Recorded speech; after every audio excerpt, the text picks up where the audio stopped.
immediately they should be brought to the hospital.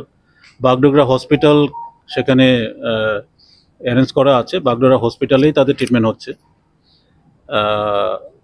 Bagdogra hospital খুব কাছাকাছি, Bagdogra airport থেকে site যেটা আছে সেটা hardly 25 to 30 minutes journey. Bagdogra থেকেই সেখানে হসপিটাল থেকে যোগাযোগ করা আছে। আমার সাথে কিছুক্ষণ আগেও ত্রিপুরা ভবন অথরিটির সাথে কথা হয়েছিল, তারা যোগাযোগও রাখছে সেখানে। প্রাথমিকভাবে আপনাদের কাছে কি খবর, কিভাবে এই মালবাহী গাড়িটা একটু লেগে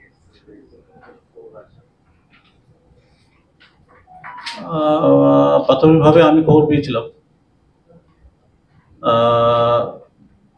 আমি আমার ব্যক্তিগত পরিচিত এক ব্যক্তি আছে, সে আমাকে খবর দিয়েছিল আর কি। সে প্রথম জানে, তারপর আমাকে দেয়। তারপর আমি এটা আমাদের চিফ সেক্রেটারিকে জানিয়েছি, ট্রান্সপোর্ট সেক্রেটারিকে জানিয়েছি, তারপর ডিজাস্টার ম্যানেজমেন্ট অথরিটি যারা আছে আমাদেরকে জানানো হয়েছে। তারপর আমরা কনফার্ম করেছি আদৌ এটা ঠিক কিনা।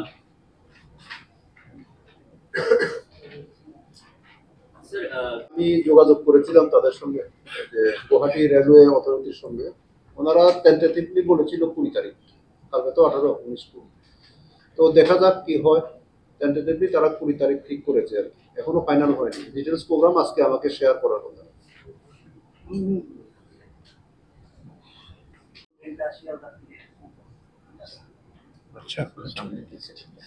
মানে আপনি কি ভাবেন যে ত্রিপুরা রাজ্যের কেউ থাকবে? নেই, অ্যাক্সিডেন্টের যে নেচার, পেছন দিক থেকে ধাক্কা মারা, তাতে আমাদের প্যাসেঞ্জার থাকার কথা না। আমার যেহেতু 5 জন মনোচলক পাইলট বা তাদের পেছন দিকে সাধারণত ত্রিপুরা রাজ্যের লোক থাকার কথা না, কারণ লং জার্নি, রিজার্ভ ক্যাটাগরিতে ওরা রিজার্ভ করে নেবে, রিজার্ভ ক্লাসে যাবে।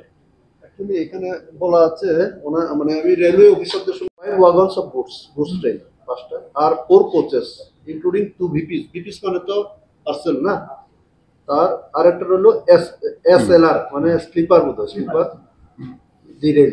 তো একটা বা দুটা হওয়ার কথা আর কি, দেখা যাক কি থাকে। মানে by God's grace there should not be any casualty.